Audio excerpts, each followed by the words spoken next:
साक्षातेन यथा स्वयं करतले रेखात्रयं सांगुली रागद्वेष भया मयांतकजरा लोलत्वलोभादयो नालम युगपतलंघनाय सुमहा देवो महावंद्य। महावीर भगवान की, आदिनाथ भगवान की, 24 तीर्थंकर भगवान की, 3 कविनौ महामंडराजों की, श्री समावेशन महामंडल विधान की। 10 मिनट आपके बीच में भैया जी, क्योंकि भैया ने बोल दिया, नहीं तो भैया ने बहुत कुछ बोला। एक बार क्या हुआ, सड़क के किनारे एक भिखारी जीवन पर्यंत भीख मांग करके अपना जीवन यापन करता रहा। अपनी तो कोई प्रक्रिया चल रही है। 2 दिन पहले सम्यक दर्शन के बारे में बोला, सम्यक ज्ञान, और आज चारित्र कैसा होना चाहिए। महाराज जी ने भी आज बोला था सब आवश्यक संयम के बारे में। तो वो भिखारी जीवन पर्यंत 2-2, 4-4 पैसे मांग कर अपना जीवन यापन करता रहा। एक दिन ये हुआ कि वह भिखारी मृत्यु को प्राप्त हो गया। जो रोजाना लोग उसको 2, 4, 5, 10 पैसे दिया करते थे वो निकले। उन्होंने पैसा देना चाहा, लेकिन भिखारी वह मृत पड़ा हुआ था। मृत भिखारी को देख करके उनका दाह संस्कार किया। जिस स्थान पर रहता था बहुत सारा कूड़ा करकट एकत्रित हो गया था। उस कूड़े करकट को भी उठाया गया। कूड़े करकट के साथ थोड़ी जमीन की मिट्टी भी उठी। क्या देखते हैं कि उस मिट्टी के अंदर लाखों करोड़ों रुपए की सोने की जो अशर्फियाँ थी वो निकली। लेकिन अज्ञानता के कारण जिन अशर्फियों के ढेर पर बैठा हुआ वो भिखारी जीवन पर्यंत 2-4 पैसे भीख मांगता रहा और बैठा हुआ है सोने की अशर्फियों पे। बंधु, ये बात हम सभी संसारी प्राणियों के अंदर है। हमारी आत्मा भी अनंत गुण जो सिद्ध भगवानों ने प्राप्त की वो गुण हमारी आत्मा के अंदर भी तो भरे हुए हैं। लेकिन अज्ञानता के कारण मात्र और मात्र हम पूरे जीवन में 5 इंद्रियों के विषयों की भीख ही तो मांगते रहते हैं। धर्म भी किया तो हमने 5 इंद्रियों के विषयों की पूर्ति की आकांक्षा को लेकर के किया। हमको भी ये मालूम नहीं पड़ा कि एक एक इंद्रिय के वशीभूत होकर जीव प्राणों को गंवा देते हैं, हमारा क्या होगा। बंधु, भेद विज्ञान करना चाहिए कि हम वास्तव में ये जो हमें मनुष्य पर्याय मिली है ये हमारी आत्मा की यात्रा है। लेकिन इस यात्रा को हम शरीर से प्रारंभ करते हैं और शरीर पर ही खत्म कर देते हैं। कितनी महती भूल होगी, कितनी हम चूक जाएंगे। ये यात्रा हमारी आत्मा की यात्रा है, लेकिन हम इससे वंचित हो जाते हैं।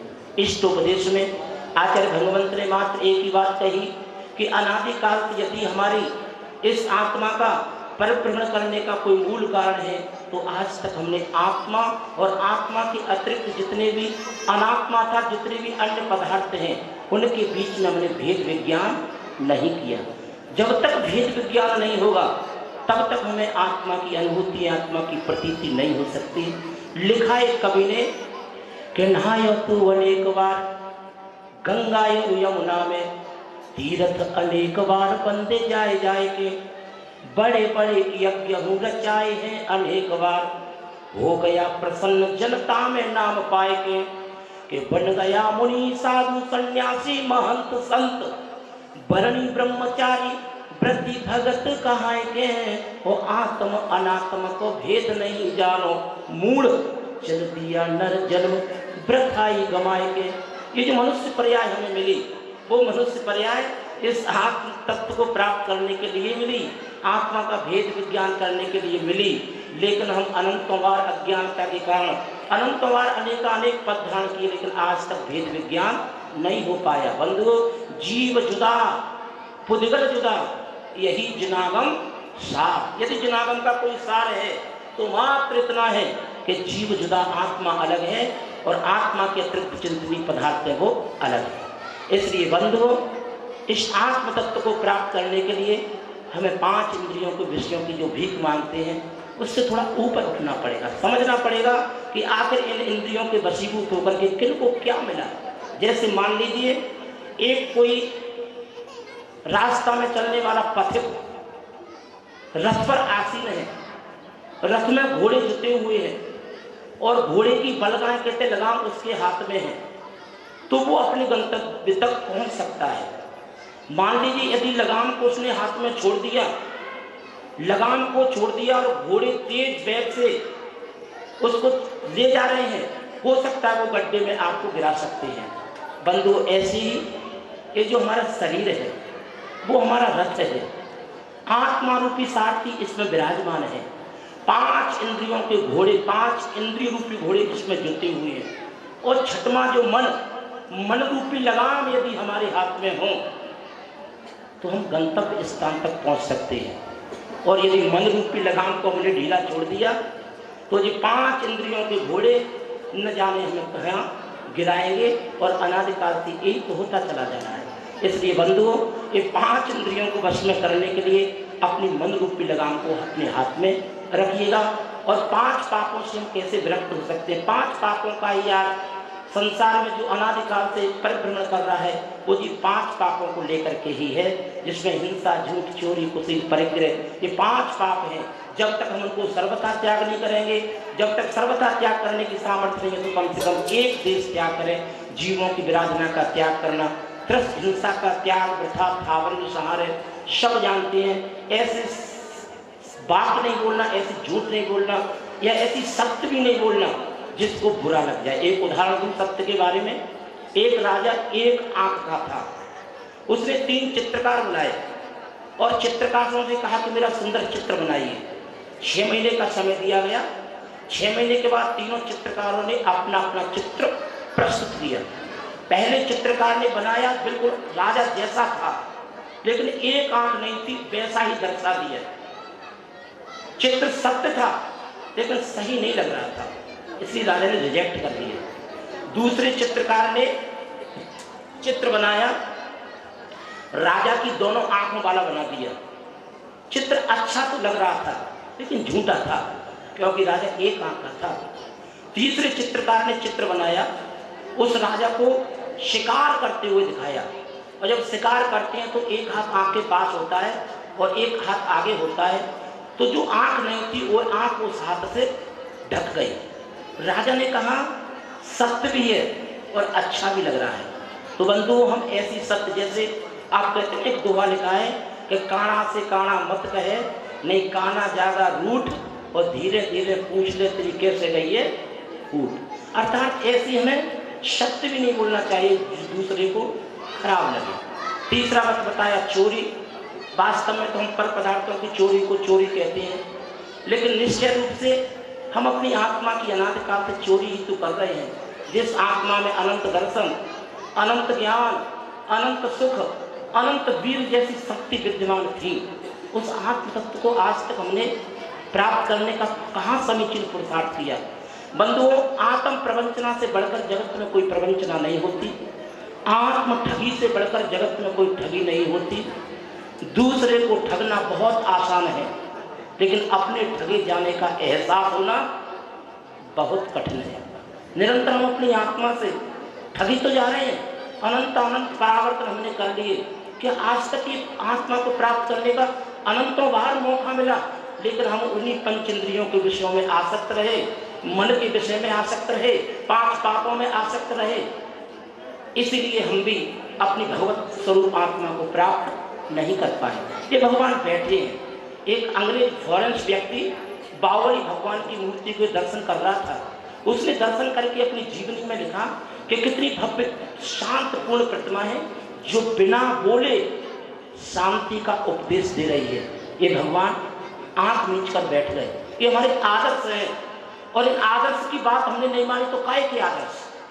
ये भगवान आंख मीच करके बैठे हैं। वो इस बात का प्रतीक है कि संसार हमने सब तरफ से देख लिया, लेकिन संसार में कहीं सार नजर नहीं आया। हाथ पे हाथ रख करके बैठे हैं, जो इस बात का प्रतीक है कि संसार का सारा कार्य हमने करके देख लिया, लेकिन आज तक किस संसार में कोई सार नजर आया? किस कार्य में कोई सार नजर नहीं आया? पैर में पैर फैला कर बैठे हैं, फंसा कर बैठे हैं वो इस बात का प्रतीक है कि संसार का प्रत्येक प्रदेश, संसार का प्रदेश कोना अनंतों बार जा जा करके जन्म और मरण किया, लेकिन कहीं कोई सुख नजर नहीं आया। इसलिए आंख मीचकर हाथ पे हाथ धर करके और एक स्थान पर बैठ गए। इन आदर्शों को देखकर यदि हम इनसे कुछ शिक्षा नहीं ले पाए तो भैया बताओ कितनी महती भूल होगी, कितने पुण्य कर्म के उदय से सच्चे देव साथ गुरु का समागम, एक ऐसा धर्म जो आत्मा से परमात्मा बना देता हो, मिलने के बावजूद भी हम इनको नहीं प्राप्त कर पाए तो बंधु ध्यान रखना एक बहुत मोटी भूल हो जाएगी हमारे हाथ से। चिंतामणि रत्न मिला था वो निकल जाएगा।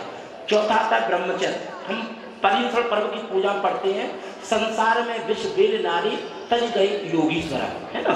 नारी का वहां पर अर्थ नारी से नहीं है, नारी का अर्थ है वासना। यदि नारी विष की बेल होती तो उस बेली से तीर्थंकर भगवान प्राप्त होते हैं, उस नारी से वो विषफल कहलाते। संसार में विष बेल माँ नहीं कहा, संसार में विष बेल बहन नहीं कहा, संसार में विष बेल बेटी नहीं कहा, संसार में विष बेल नारी। नारी का अर्थ है वहां पर वासना। जब हम किसी नारी में अपने मन को गंदा कर देते हैं, वासना प्रक्षेपित कर देते हैं, तब वो नारी विष की बेल हो जाती है, अदरवाइज नारी विष की बेल नहीं होती। एक उदाहरण दूं बहुत सुंदर, उसके बाद बात समाप्त करूं। एक आम्रपाली नाम की नगर वधू थी। महात्मा बुद्ध का काफिला उस नगर में दर्शनार्थ यानी फिर घूमता हुआ आया, उद्यान में ठहरा हुआ था। जब मालूम पड़ा सारे नगर वासियों को महात्मा बुद्ध का काफिला आया हुआ है, दर्शनार्थ करने के लिए सबको जाना चाहिए, दर्शन करने के लिए सभी गए। आम्रपाली का भी मन हुआ, खबर पहुंचा दी कि नगर वधू अत्यंत सुंदर है। नगर वधू कहते हैं वेश्या से, वो गौतम बुद्ध यानी जो बुद्ध महाराज है उनके दर्शन करना चाहती है। कोई बात नहीं, आने तो महात्मा बुद्ध ने कह दिया। लेकिन महात्मा बुद्ध का एक आनंद नाम का शिष्य था। आनंद ने कहा कि भंते, आम्रपाली की बहुत प्रशंसा सुनी है, अत्यंत सुंदर है, हम भिक्षुकों के लिए क्या आदेश है। महात्मा बुद्ध ने कहा कि उनको देखना नहीं। पुनः आनंद ने प्रश्न किया कि भंते, सुंदरता की बहुत चर्चा चारों तरफ फैली हुई है, यदि देखने का मन हुआ तो। महात्मा बुद्ध ने कहा कि चलो देखने का मन हुआ तो एक बार देख लेना। पुनः आनंद ने प्रश्न किया कि भंते, कोई सुंदर वस्तु एक पहली बार आंखों के सामने आए और एक बार देखकर यदि संतुष्टि नहीं हुई तो महात्मा बुद्ध ने कहा कि मेरा अंतिम आदेश है, बार बार देखना, लेकिन आसक्त मत होना। इन आंखों से हम अपनी माँ को भी देखते हैं, इन आंखों से अपनी हम बहन बेटी को भी देखते हैं। ध्यान रखना, आज से नियम लेना कि जितने भी माता बहन बेटियां हैं, अपनी पत्नी के अलावा जितनी भी हमसे बड़ी हैं उनको हम माँ के समान समझें, जिन्हें हमारे बराबर की उनको बहन के समान समझें, और जिसकी जो हमसे छोटी है उनको बेटी के समान समझें।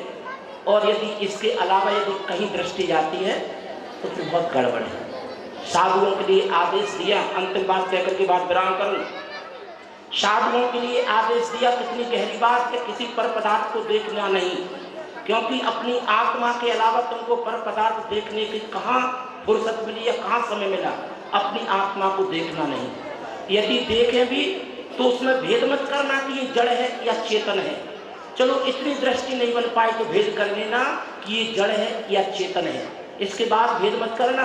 मान लो इतनी भी दृष्टि नहीं बन पाई कि चलो जड़ है या चेतन है, ये स्त्री है और ये पुरुष है, इतना भेद को नहीं कहा। मान लो इतनी भी दृष्टि प्रखर नहीं बन पाई तो फिर संभलने की आवश्यकता है।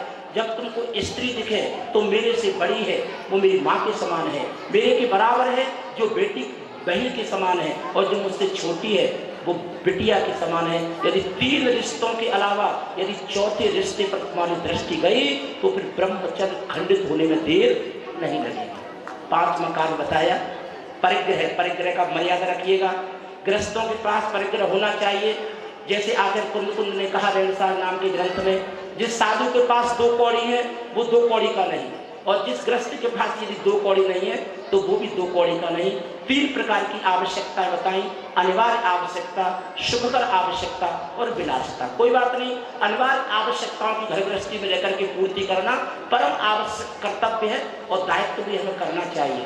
कोई बात नहीं, हम समाज के बीच में रहते हैं, उन सुखकर आवश्यकताओं को भी हम चलो कार जो भी सुखकर चीजें हैं उनको उपलब्ध करा लें, लेकिन विलासिता में जाने की कोई आवश्यकता नहीं। जैसे एक 5 लाख या 10 लाख की गाड़ी से यदि हमारा काम चले, फिर 50 लाख की और 1 करोड़ की लग्जरी गाड़ी खरीदने की क्या आवश्यकता है। उतने पैसे को कमाने में जो जीवन की कितनी श्वासें लगती हैं, उन श्वासों में यदि हम आत्मा का परमात्मा बनने का कार्य करते तो हमें संसार के बंधनों से मुक्त हो जाते। बंधु, धन्य है वो लोग जिन्होंने मनुष्य पर्याय प्राप्त करके यह कार्य संपन्न किया। राग द्वेष रूप आग आत्मा को जला रही है। हे चेतन, निज स्वरूप को समझने का मौका मिला है। देख, ये मौका कहीं तेरे हाथ से निकल गया तो न जाने क्या होगा। इस पार प्रभु तुम हैं, गुरु हैं, उस पार न जाने क्या होगा। ऐसी पवित्र भावना के साथ विगत 6-7 दिनों से हमारे विद्वान लोगों के बीच में बड़े बड़े विद्वान, हालांकि मैंने अच्छा नहीं किया अपने बड़े विद्वानों के बीच में अपनी बातों पर कहा कि अभी बहुत विद्वान की नगरी है, लेकिन मेरी बातों के द्वारा कभी किसी को कोई ठोस लगी हो, ठेस लगी हो, मैं आपसे करवत प्रार्थना चाहूँगा कि मुझे क्षमा कीजिएगा। हो सकता है मिले या नहीं मिले, 4 लाइनें कहकर के अपनी बात विराम करूँ कि मौसमी ये हवा ये चले न चले, खिल गए फूल जो अब खिले न खिले, एक नजर प्रेम से देख लो साथियों, क्या पता अब तुम्हें हम मिले न मिले, क्या पता अब तुम्हें हम मिले न मिले। ऐसी पवित्र भावना के साथ मुझे आप बहुत अच्छे लगे। आपके लिए मैं 4 लाइन बोलकर की बात विराम करूं कि खूबसूरत सी हवेली का पता तुम सा ही होगा। कितनी सुंदर भावना है आपकी, बहुत अच्छी अच्छी प्रेम से बोलने वाले व्यक्ति कि खूबसूरत सी हवेली का पता तुम सा ही होगा, प्रेम की बस्ती का हर एक रास्ता तुम सा ही होगा, फूल की हर पाकड़ी होगी तुम्हारी प्रीत जैसी, और प्रेम के मंदिर का हर एक देवता तुम सा ही होगा, प्रेम के मंदिर का हर एक देवता तुम सा ही होगा। धन्यवाद। आइएगा माँ जगवाणी की स्तुति। जाबाणी के ज्ञान से सूझे लोकालोक शोभाणी मस्तक नमो सदा देता करता हूँ। आदरणीय पंडित जी श्री दिनेश कुमार जी दिवाकर, पंडित जी ऋषभ जी, पंडित श्री अजित जी और सम्मानीय दादा विजय जी, जो भी पंडित जी, अच्छा पंडित जी सुरेंद्र जी, सभी विद्वान आए, भैया जी का स्वागत एवं सम्मान करने की कृपा करें। सभी जोरदार तालियों से इनका स्वागत एवं सम्मान करें। बंधुओं, कहते हैं ना कि परिंदों को मंजिल मिलेगी हमेशा, जमाने में जिनके हुनर बोलते हैं। अब मैं भैया चक्रेश जी अपनी तैयारी करें, उससे पूर्व 2 मिनट के लिए मंगलाचरण के लिए आवाज देता हूं। कमेटी के लिए एवं नव युवकों के लिए अभी अभी जो नई लाइनें प्रस्तुत, नई लाइनें लिखी हैं सम्मानीय चाचा अजय कांत जी फरिंद ने, कृपया आए। मंगलाचरण के रूप में 2 मिनट का मंगलाचरण, जब तक भैया चक्रेश जी अपनी व्यवस्थाएं बनाते हुए। आदरणीय चाचा अजय कांत जी। जय बोलिए देवादि देवे खज्जाराट श्री आदिनाथ भगवान की। क्योंकि जब तक हमें केवल 2 मिनट समय सीमा में बांधा गया है, बहुत कुछ लिख के लाया था, लेकिन बिना किसी प्रस्तुतिकरण के हम बहुत बहुत बधाई देना चाहते हैं अपने समस्त साथियों को, जिन्होंने वास्तव में ये भव्य और ऐतिहासिक कार्यक्रम रचाया है। 57 वर्ष की उम्र में मैंने ऐसा ऐतिहासिक कार्यक्रम आज पहली बार देखा है, इसलिए इन युवाओं के सम्मान में आपसे निवेदन है, एक बार जोरदार तालियां बजाएं जिनकी मेहनत रंग लाई है। क्योंकि समय कम है, इसलिए बिना किसी प्रस्तुति के केवल 2 पंक्तियां समर्पित कर रहा हूं।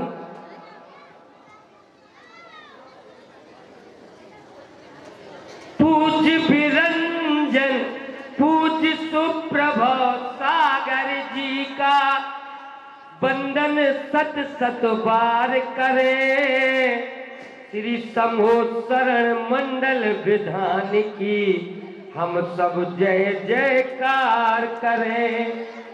पहली बात, गुरु सुप्रभ प्रणत सागर की राम लखन सी जोड़ी है, चरण पड़त ही धन्य हो गया सिद्ध क्षेत्र फल होड़ी है। और ये पंडित जी साहब के लिए लिखा है कि पूज्य सुप्रभाव सागर जी की कृपा से सब शुभ कार्य बने। और पंडित जी राकेश आगरा यहाँ प्रतिष्ठाचार्य बने। पंडित जी राकेश आगरा यहाँ प्रतिष्ठाचार्य बने। श्री दिनेश दिवाकर अपने मंत्रों का उच्चार करे।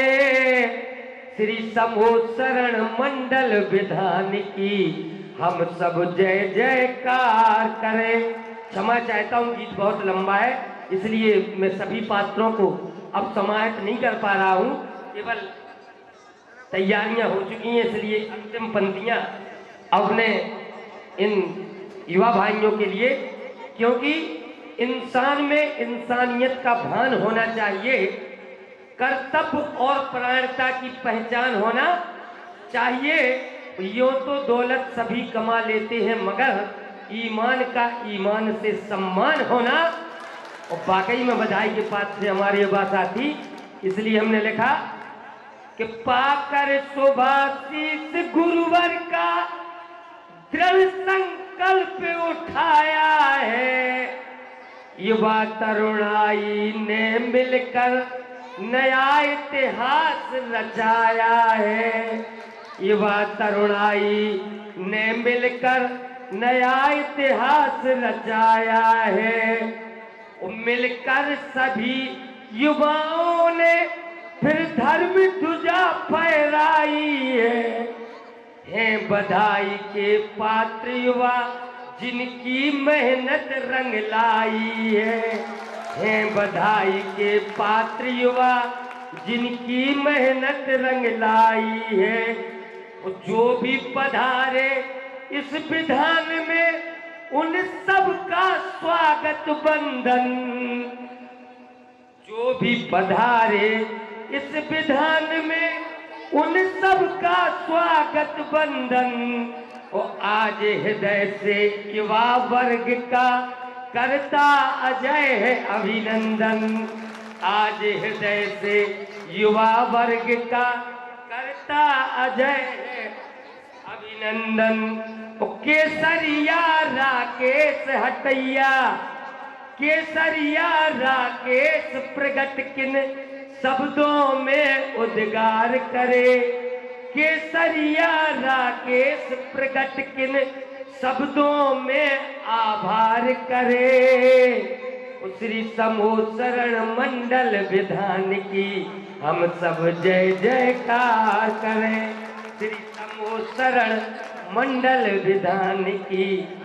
पंडित जी साहब, जिंदगी भर, अभी आपने एक लाइन पढ़ी थी पंडित जी कि फिर जाने मिले ना मिले, लेकिन हमारी भी तमन्ना है पंडित जी आपके चरणों में कि पंडित जी साहब जिंदगी भर आप इसी तरह मुस्कुराना। सम्माननीय आगरा राकेश जी, पंडित जी साहब जिंदगी भर आप इसी तरह मुस्कुराना, आंखों में अपनी कभी आंसू न लाना। अरे कोई राह में तुम्हारी कांटे बिछा दे तो गम न करना, हम हाथ बिछा देंगे और आप हंसकर निकल जाना। हम हाथ बिछा देंगे और आप हंसकर निकल जाना। आप सभी को सादर जय जय। कहाँ रहे इतने दिनों से भैया जी आप? मुसाफिर हैं हम भी, मुसाफिर हैं तुम भी, फिर किसी मोड़ पर मुलाकात होगी।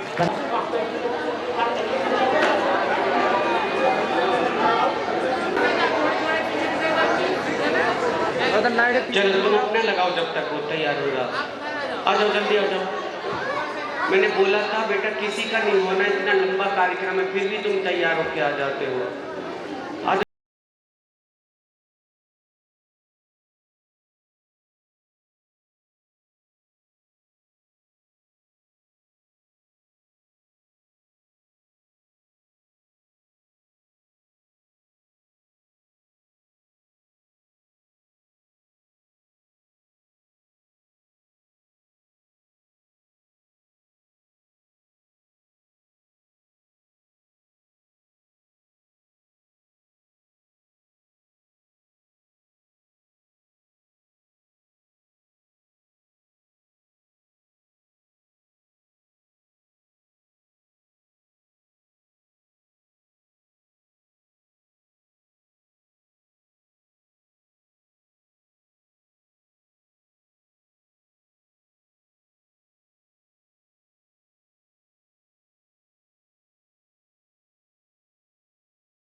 और दोनों बेटियों के लिए जोरदार 5 मलेच्छ खंडों पर विजय प्राप्त कर ली और आर्य खंड पर विजय प्राप्त कर ली। ऐसे 6 खंडों पर विजय प्राप्त कर ली। विद्याधर राजाओं की 32,000 रानियों के साथ विवाह हुआ। मलेच्छ खंड की 32,000 रानियां साथ हो गई और आर्य खंड की 32,000 रानियां, ऐसे 96,000 रानियों को साथ लिए चक्रवर्ती सम्राट आगे आगे सुदर्शन चक्र, जिन धर्म की ध्वजा, संपूर्ण दल बल के साथ हर्षपूर्वक अयोध्या नगरी की ओर बढ़े चले आ रहे हैं। सावधान, होशियार, चक्रवर्ती साथियों को साथ लेके घर में ध्वजा हाथ लेके, साथियों को साथ लेके घर में ध्वजा हाथ लेके चक्रवर्ती सेना चली, चक्रवर्ती सेना चली, भरत जी की सेना चली, भरत जी की सेना चली।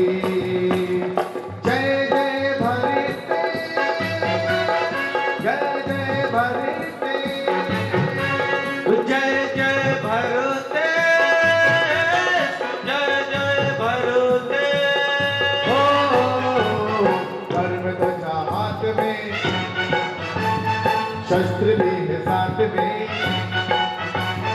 धर्म ध्वजा हाथ में, चक्र है साथ में, भरत जी की सेना चली, भरत जी की सेना चली। चक्र क्यों रुक गया? इसका क्या कारण है, हमें बताइए। ही महाराज, हाँ, मैं भी देखकर बहुत आश्चर्यचकित हो रहा। ये सुदर्शन चक्र 6 खंडों की विजय यात्रा पूर्ण करके जैसे अयोध्या के गोपुर द्वार में इसने कदम रखना चाहा, तभी चक्र रुक गया, आगे नहीं बढ़ा। क्या कारण होगा महाराज? हमने तो पूरे 6 खंडों पर विजय यात्रा प्राप्त की है, पर चक्र रुकने का कारण? यदि आपकी आज्ञा हो तो हमारे बीच राज ऋषि है, राज ऋषि से चक्र के रुकने का कारण पूछे। क्या है? जो आज्ञा महाराज, मैं अभी राज ऋषि को आमंत्रित सतखंड की विजय यात्रा करने के उपरांत जब अयोध्या नरेश महाराजा भरत चक्रवर्ती अयोध्या की ओर वापस लौट रहे हैं और जैसे ही वापस लौटे तो अयोध्या के गोपुर द्वार पर ये चक्र रत्न रुक गया। इसका मात्र यही प्रतीत होता है कि सतखंड में शायद ऐसा कोई राजा रह गया हो, ऐसा कोई व्यक्ति रह गया हो जिसने अभी भरत चक्रवर्ती की अधीनता को स्वीकार नहीं किया हो। यही कारण है शायद गोपुर द्वार पर ये चक्र रुक गया है। हे राज ऋषि, मैं स्वयं दिग्विजय यात्रा में था, कोई भी ऐसा खंड शेष नहीं रहा। हाँ, ले दे के एक पूदनपुर राज्य रह जाता, पर वो तो इनके छोटे भाई हैं, क्या उन पर भी विजय प्राप्त करनी होगी? नहीं, ये नियोग है महामंत्री। जब तक 6 खंड में कोई चाहे घर का हो चाहे बाहर का हो, जब तक हर एक व्यक्ति महाराजा भरत चक्रवर्ती के अधीनता को स्वीकार नहीं किएगा, तब तक ये चक्र रत्न गोपुर द्वार के अंदर प्रवेश नहीं करता है। तो ऐसा प्रतीत होता है, हो सकता है कोदरपुर के राजा इनके लघु भ्राता बाहुबली ने होता स्वीकार नहीं की हो, इसी तो मैं चक्रवर्ती नहीं बन पाऊंगा। अधीनता को, बाहुबली आपकी अधीनता को स्वीकार नहीं, तो मैं कभी चक्रवर्ती नहीं बन पाऊंगा, क्योंकि मेरा भाई मेरा कभी अधीनता प्राप्त नहीं कर सकता, अधीनता नहीं स्वीकार कर सकता। हे महाराज, आप निश्चिंत रहे, ये अमात्य दूत बनकर जा रहा और आपके अनुज छोटे भाई को विवश कर देगा कि वह आए और चक्र को नमस्कार करे। मैं छल से, बल से, कौशल से, साम दंड भेद, वाक् पटुता से, वाक् चातुर्यता से विवश कर दूंगा आपके छोटे भाई को कि वह आए और इस महान यज्ञ में चक्र को नमस्कार करके आप अंतिम आहुति देकर आपको दिग्विजयी बनाएं। आप निश्चिंत रहें, ये कार्य हम पर छोड़े। होशियार, खबरदार, बोधनपुर नरेश महाराजा धीराज बाहुबली राज दरबार में पधार रहे हैं।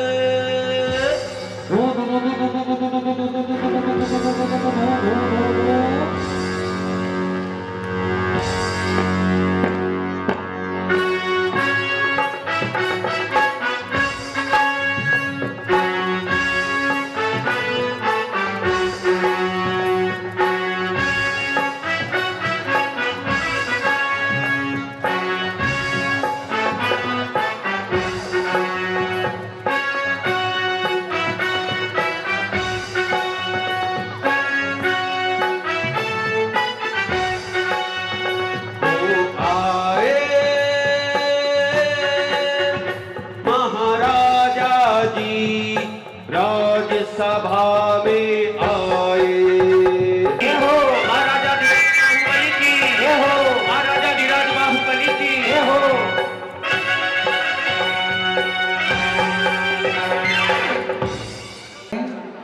सब कुशल मंगल तो है ना?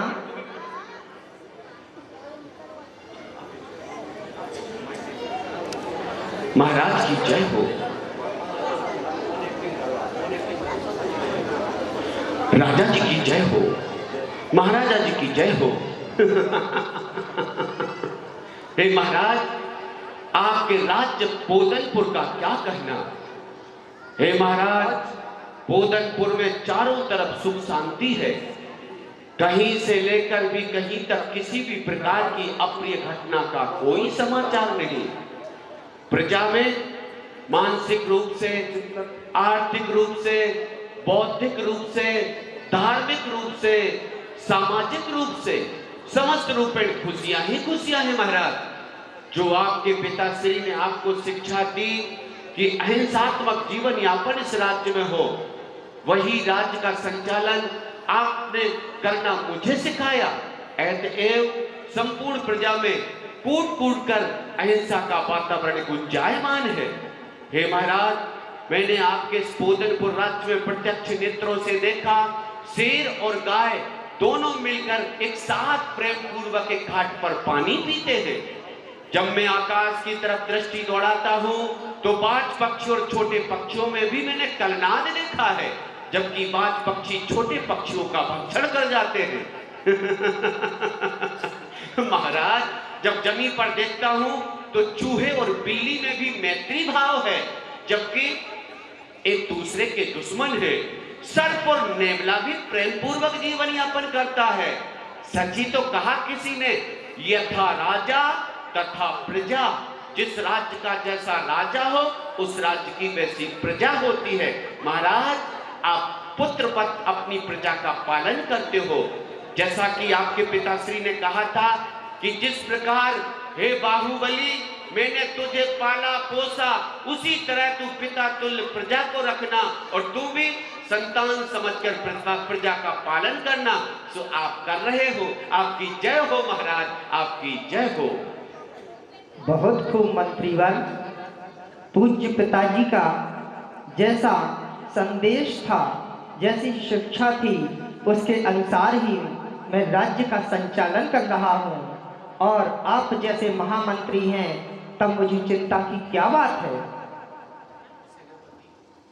कहिए सेनापति जी, आपकी सैन्य व्यवस्था सुचारू रूप से चल रही है? आज्ञा महाराज। महाराज, हे दीनबंधु दीनानाथ, हे प्रजापालक प्रजावत्सल, जिस राज्य का आप जैसा राजा हो, भला उस राज्य का क्या कहना। परंतु महाराज, जब आपने पूछा ही है कि सैन्य व्यवस्था किस प्रकार से संचालित हो रही है, तो महाराज मैं आपको सैन्य व्यवस्था से अवगत कराता हूँ। जरूर सेनापति। श्री महाराज के चरणों में मैं सादर शीश झुकाता हूँ। पोदनपुर की सैन्य व्यवस्था को मैं शब्दों में बतलाता हूँ।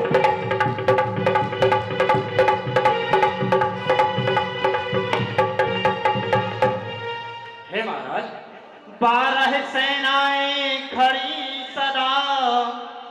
महाराज, 12 सेनाएं खड़ी सदा, कब रण में मौका मिल जाए, कब रण में मौका।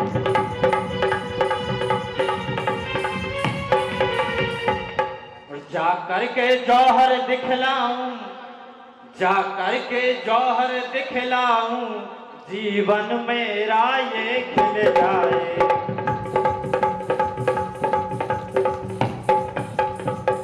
है कई सूरवीर बड़े योद्धा।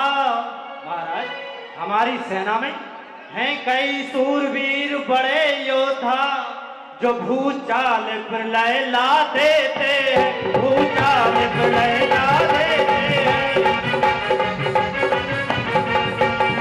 और महाराज, यदि दुश्मन सेना पर टूट पड़े, दुश्मन सेना पर टूट पड़े तो चुन चुन कर बदला ले। वाह सेनापति जी वाह, क्या कहना। हे महाराज, आप तो जानते ही हैं, बजे ताली युगल कर से, बजे ताली युगल कर से, यही नियम सदा से है। यदि राजा है प्रजा से तो प्रजा भी राजा से है। बहुत खूब सेनापति। हे महाराज, हमारे राज्य में चारों ओर सुख शांति विद्यमान है। महाराज, हमारे राज्य में अनुशासन का ऐसा बोलबाला है कि रात्रि के किसी भी पहर कोई भी स्त्री आभूषणों को धारण कर एक स्थान से दूसरे स्थान की ओर जा सकती है। महाराज, उसे चोरी डकैती का कोई भय नहीं है। बहुत खूब सेनापति। सेनापति जी, आज्ञा हम महाराज। जानना चाहते हैं इस भरे दरबार में कि आप सैनिकों को किस प्रकार से प्रशिक्षण दे रहे हैं, तलवारबाजी का जौहर आप कैसे सिखा रहे हो, जरा वह दृश्य इस भरे दरबार में दिखाइए। जैसी आपकी आज्ञा महाराज। हाँ हाँ सेनापति दिखाइए।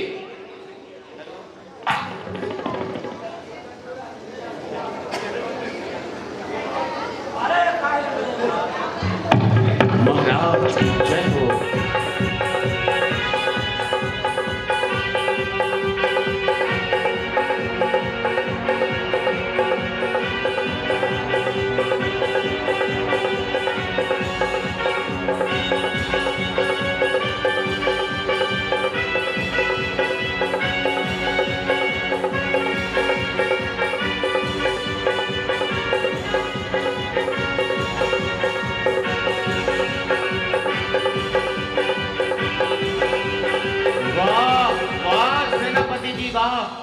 सभी सभासद एक बार जोरदार ताली बजाइएगा। क्या गजब का आपका तलवार चलाने का अभ्यास है। निश्चिंत रूप से आप प्रजा को इसी प्रकार प्रशिक्षण दे रहे होंगे। पर सेनापति जी, मैंने देखा कभी कभी बोधनपुर का एक सैनिक जो निहत्था हो, उसके पास कोई हथियार ना हो, और दुश्मन सैनिक के पास तलवार हो, भाला हो, अस्त्र शस्त्र हो। माना बोधनपुर के सैनिक के पास केवल एक लाठी हो, तो एक लाठी के बलबूते पर किस प्रकार से बोधनपुर का गौरव सम्मान बरकरार रख से, जरा ऐसी भी कोई कला सिखाई है आपने? अवश्य महाराज, क्यों नहीं। जिस प्रकार से आपने मुझे निर्देश दिए हैं, मैंने समस्त प्रकार से अपने सैनिकों को प्रशिक्षित किया। बताइए सेनापति, वो भी जौहर दिखाइए। रसिया क्या महाराज?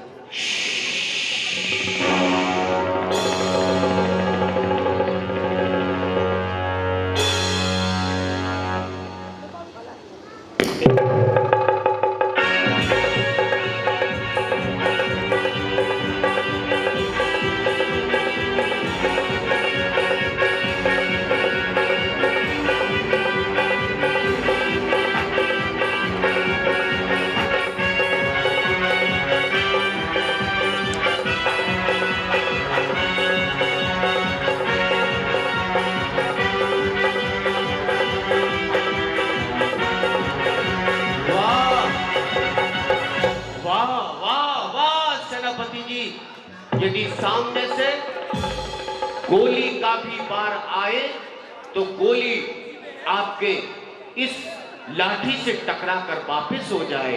हम आपके इस कौशल से बहुत प्रसन्न हुए।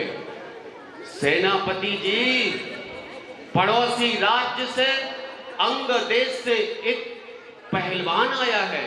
वो कहता है कोई 2-4 हाथ करके हमसे दिखाए, तब जाने तुम्हारे बोधनपुर के सैनिक को।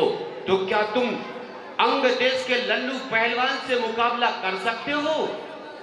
क्यों नहीं महाराज। आओ लल्लू।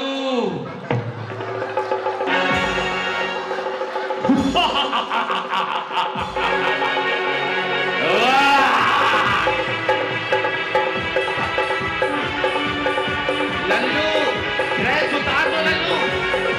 लल्लू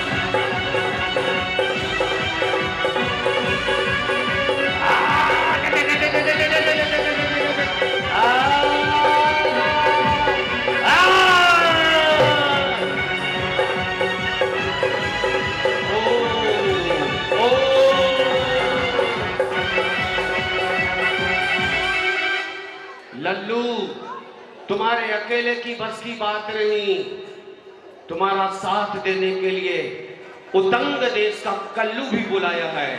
आओ कल्लू।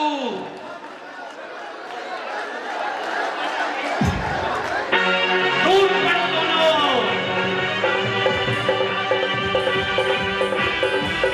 आजा।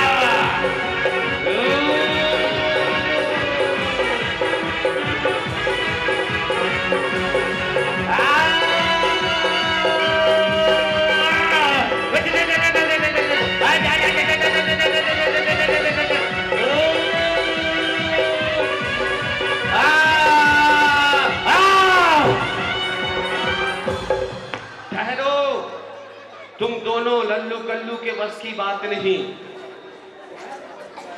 आओ लल्लू कल्लू मधल्लू पदल्लू सदल्लू बड़ल्लू सभी आ जाओ, टूट पड़ो।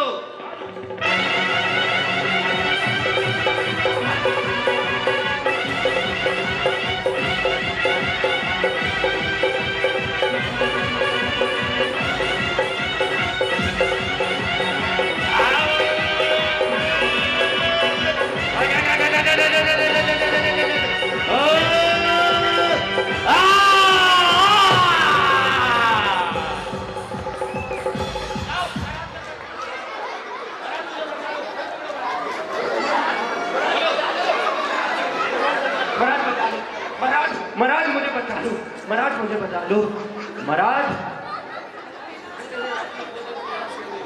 शांत हो जाओ महाराज, धन्य आपके गोधनपुर का सैनिक।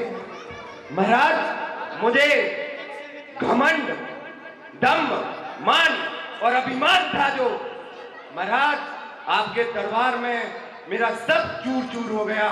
महाराज मुझे बचा लो, महाराज मुझे बचा लो। महाराज मुझे अपनी शक्ति पर बहुत घमंड था, मुझे माफ कीजिए, मुझे बचा लो। ये सभी पहलवान कह रहे थे कि मुझे ये 101 रुपए का पुरस्कार इस सुंदर दृश्य पर हमारे दस्सू भैया और मयंक भैया ने मिलकर दिया है। एक बार दोनों के लिए जोरदार ताली बजाइएगा। इधर आओ सेन। कहाँ से आगमन हुआ है? हे महाराज, आपके अग्रज, आपके बड़े भैया, अयोध्या नगरी के सम्राट महाराज भरतेश की पावन नगरी से मैं आया हूँ। क्या आप अयोध्या से आए हैं? हाँ महाराज। हमारे बड़े भैया भरतेश जी कैसे हैं? हाँ, अयोध्या में सब कुशल तो है। हे महाराज, अयोध्या में चारों तरफ कुशलता है, खुशहाली है और आपके अग्रज बड़े भैया भरतेश भी प्रसन्न है, मातेश्वरी भी अत्यधिक प्रसन्न है। हे महाराज, मेरे आने का कारण यह है, आपके शादी साहब पुण्योदय से, आपके पिताश्री के शादी साहब पुण्योदय से, आपके ज्येष्ठ श्रेष्ठ भाई भरतेश के साथी साहब पुण्योदय से एक दिन उनकी आयुधशाला में 20,000 देवों से रक्षित दीप्तिमान प्रदीप्तिमान चमक विशेषता बल शौर्य लिए एक चक्र रत्न की उत्पत्ति हुई। अरे वाह, ये तो बहुत खुशी की बात है। मेरे भैया को चक्र रत्न की प्राप्ति हुई। हाँ महाराज, हाँ। राज ऋषि के अनुसार दिग्विजय यात्रा के लिए हमारे महाराज ने प्रस्थान किया। 6 खंडों की विजय यात्रा पूर्ण करके जैसे ही अयोध्या के गोपुर द्वार के अंदर प्रवेश करना चाहा, तभी क्या होता? दूत बताओ, रुक क्यों गए? महाराज, तभी चक्र रुक गया, आगे नहीं बढ़ा। अरे चक्र रुक गया, कोई दुर्घटना तो नहीं हुई? किसी को कोई हानि तो नहीं हुई? मेरे बड़े भैया को कोई नुकसान तो नहीं हुआ? महाराज, किसी को किसी भी प्रकार की कोई क्षति नहीं हुई, हानि नहीं हुई, सभी सकुशल है। जब चक्र रुकने का कारण राज ऋषि से पूछा तो उन्होंने कहा, अर्थात हमारे अयोध्या के चक्रवर्ती सम्राट ने ये संदेशा भेजा है, ये कहकर भेजा है। कहो कहो दूत, कहते हुए रुक क्यों गए? महाराज, उन्होंने कहा है कि आप हमारे चक्रवर्ती सम्राट की अधीनता स्वीकार करें, आप चलकर चक्र को नमस्कार करें। आपके चक्र को नमस्कार करते ही उनकी दिग्विजय यात्रा पूर्ण हो जाएगी। इस महान अनुष्ठान में चक्र को नमस्कार करते ही, आपकी पूर्ण आहुति लगते ही बस दिग्विजयी कहलाएंगे महाराज। तो आप चलिए। और क्या कहा तुम्हारे चक्रवर्ती ने? और क्या कहा तुम्हारे चक्रवर्ती ने? और हमारे चक्रवर्ती सम्राट ने कहा है कि यदि आप आकर चक्र को नमस्कार करेंगे तो वह 6 खंड पर एक छत्र राज करेंगे, चक्रवर्ती बन जाएंगे। तो आप चलें और इस पूर्ण आहुति में अंतिम आहुति देकर इस अनुष्ठान को पूर्ण करें। दूत, मुझे लगता है तुम्हारे चक्रवर्ती का ये सपना अधूरा रह जाएगा। वो कैसे महाराज? क्योंकि मैं अपनी प्रजा का पालन पिता के कहे अनुसार कर रहा हूँ और मेरे पिता ने निर्देश दिया है, आदेश दिया है, शिक्षा दी है कि राज्य के संचालन में अपने स्वाभिमान को कभी मत खोना। और आपके चक्रवर्ती जी ने जो आदेश भेजा है वो यदि एक बड़े भाई का आदेश। महाराज, इसमें बुराई ही क्या है? आप चलकर नमस्कार करेंगे चक्र को और अपने बड़े भैया को, तो इसमें क्या मानहानि होगी? अरे आखिर आपके भाई अग्रज बड़े भैया ही तो हैं। हाँ, वही तो मैं कह रहा हूँ, बड़े भैया हैं, लेकिन बड़े भैया ने छोटे भैया को भैया के नाते यदि संदेश भेजा होता तो मैं उनके चरणों में झुक जाता। लेकिन ये आदेश एक राजा का दूसरे राजा के लिए है।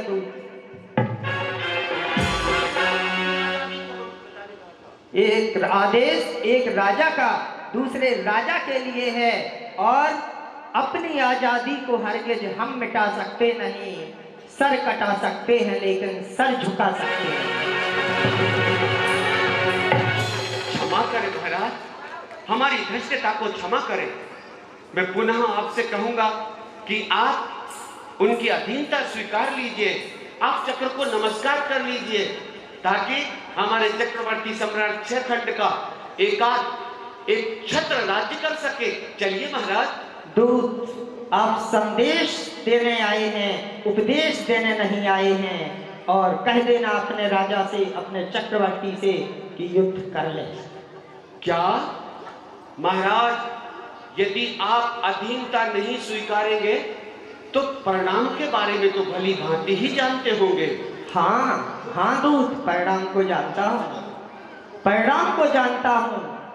जब कोई राजा दूसरे राजा की अधीनता स्वीकार नहीं करता है तो उसका परिणाम युद्ध होता है, युद्ध। और युद्ध के लिए हम तैयार हैं। इस प्रसंग पर प्रसन्न होकर प्रभात भैया और दीपा जैन की ओर से, अजनौर वालों की ओर से भी 100 रुपए का पुरस्कार मिला। एक बार ताली बजा दीजिए, थोड़ा उत्साह रहता है। महाराज, मैं पुनः कहूंगा, दूत का काम है संदेश देने के साथ साथ मैत्री भाव और दोनों में अहिंसात्मक वातावरण बना रहे। आपके भाई है, मैं पुनः निवेदन करूंगा आप चलें और इस अनुष्ठान को पूर्ण कराएं। चलिए महाराज। दूत, मैं वहां नहीं जा सकता। आपने भैया अपने चक्रवर्ती से कह दो युद्ध की तैयारी करें।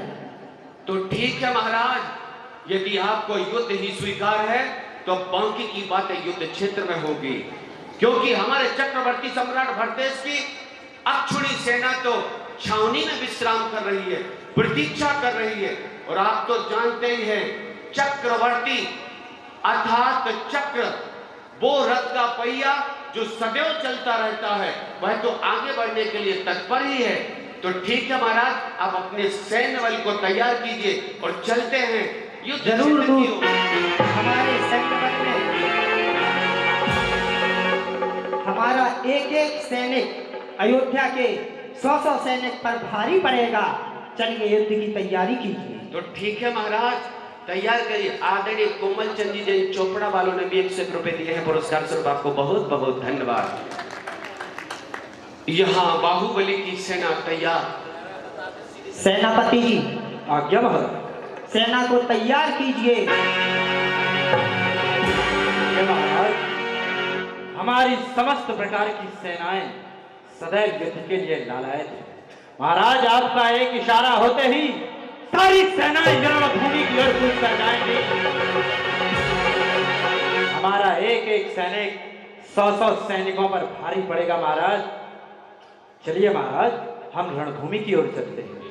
बहुत खूब, चलिए सेनापति।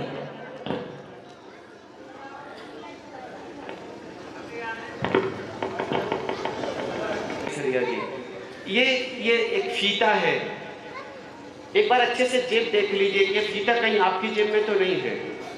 देख लो, अच्छे से देख लो। नहीं है ना? पक्का लेके भी नहीं आए होंगे, क्योंकि आप भाभी जी फीता कहाँ बांधती है फिर। सही बात है। आइएगा, और ये फीता आपकी जेब से निकाल दो तो पहचान लोगे कि मैं जादूगर हूँ। एक जने आकर देख लो भैया, इनकी जेब को देख लो, कहीं हमने पहले से हाँ आ जाओ भाई साहब, आ जाओ, जल्दी से आ जाओ। बीच बीच में थोड़ा मनोरंजन भी कर रहा हूँ, आ जाओ। एक बार देख लो अच्छे से जेब। हाँ लो, ये कह रहे हैं केसरिया जी की जेब में हाथ अच्छे अच्छों ने नहीं डाल पाया, बहाना मिल गया। ये देखिए, आप लोग भी देख रहे हो।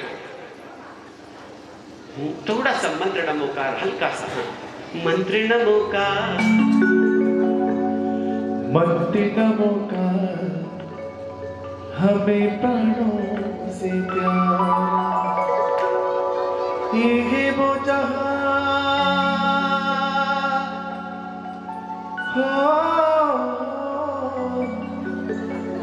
ये है वो जहां जिसने लाखों को तारा। मंत्र नमोकार, हमें प्राणों से प्यारा, मंत्र नमोकार, हमें प्राणों से प्यारा,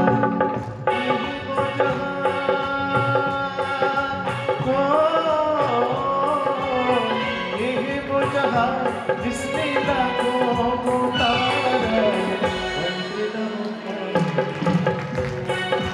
एक बार ताली बजा दीजिएगा। गया केसरिया जी आपकी जेब में, गया। देखो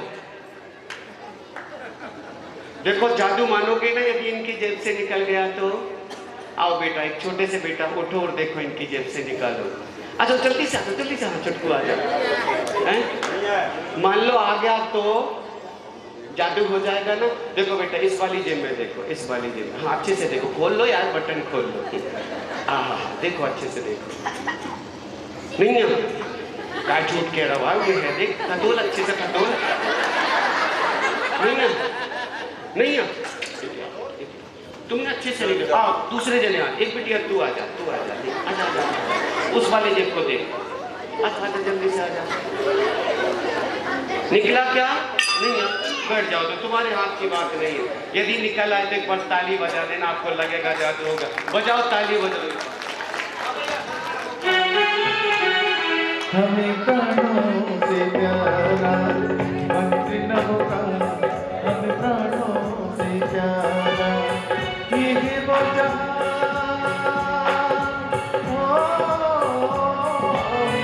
ये है वो जहां जिसने लाखों को तारा। मंत्र नमोकार, हमें प्राणों से प्यारा, मंत्र नमोकार, हमें प्राणों से प्यारा।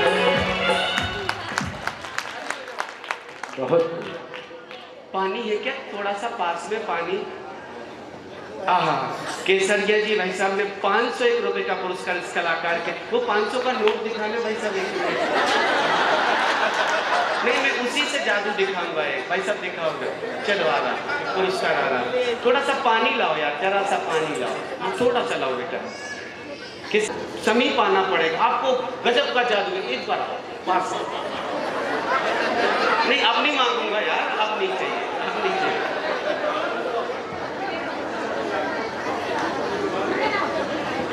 केसरिया जी, आप ये नोट को अच्छे से परख लो, असली है कि नहीं। जब आपने पुरस्कार दिया है तो असली ही होगा, बिल्कुल असली है। देखो, अच्छा ये गीला तो नहीं है? गीला तो नहीं है, देख लो, सूखा है ना? बिल्कुल बिल्कुल सूखा है ना?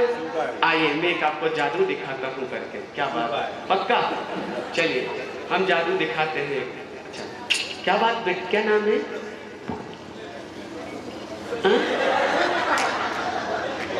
पांडे, अच्छे से बोलो।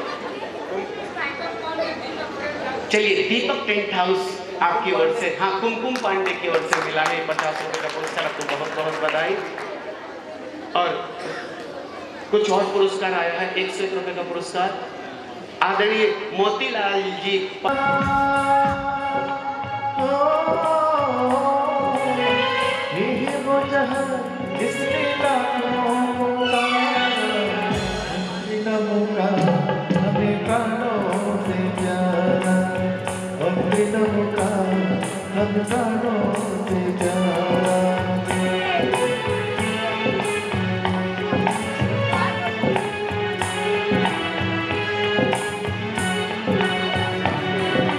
नमो हरिहंतन नमो श्रीधाम नमो हरियानम नमो वज्रयानम नमो योगी संप्रसारणम वंदे नमो का हमें प्राणों से प्यारा वंदे नमो का हमें प्राणों से प्यारा।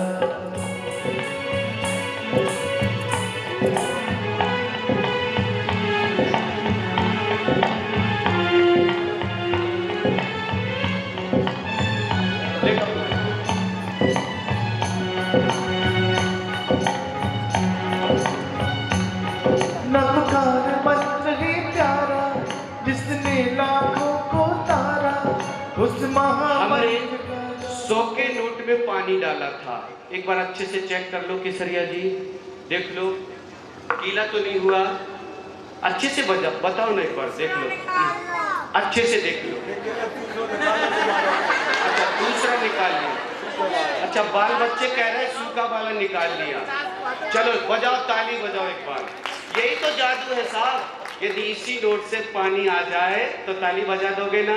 बजाओ ताली बजाओ। जो पानी मैंने डाला था इस नोट में वही पानी, एक बार ताली बजाओगे। मंत्र नमो का हमें प्राणों से प्यारा मंत्र नमो का हमें प्राणों से प्यारा। ये वो जहां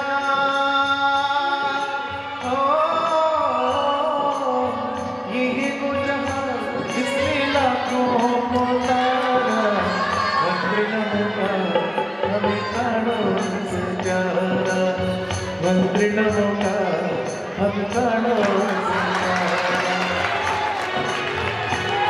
हम प्राणों से प्यारा। ये वो जहां यही नोट है ना? बजाओ ताली एक बार। ऐसे बीच बीच में हम आपको सुनाते रहेंगे, दिखाते रहेंगे। दीदी सोने की अंगूठी आपके पॉकेट से निकाल देंगे, ये हुनर रखता हूं मैं। केसरिया जी 1 मिनट प्लीज, बस 1 मिनट। देखो कलाकार कई हुनर दिखाए तब उसकी कलाकारी है भाई साहब। इधर बैठो। भैया जी ने कविता सुनाई, सबने कविता सुनाई। भैया जी एक कविता सुनाने का मेरा भी मन है, सुना दूं? एक बार ताली बजाओ, मजा आएगा। नहीं मैं माँ वाली कविता नहीं सुनाऊंगा क्योंकि शायद सुनी होगी। माँ की कविता सुनी है ना आपने? बोलो सुनी है क्या? श्रीमती सावित्री पांडे जी की ओर से भी 100 रुपए का पुरस्कार मिला आपको, बहुत बहुत बधाई। वो सब कह रहे हैं माँ वाली कविता तो हमने खूब सुनी या फिर वो सुनाऊं या फिर एक नई बढ़िया कविता सुनाऊं? अच्छा चलिए सुनाता हूं। अभी 2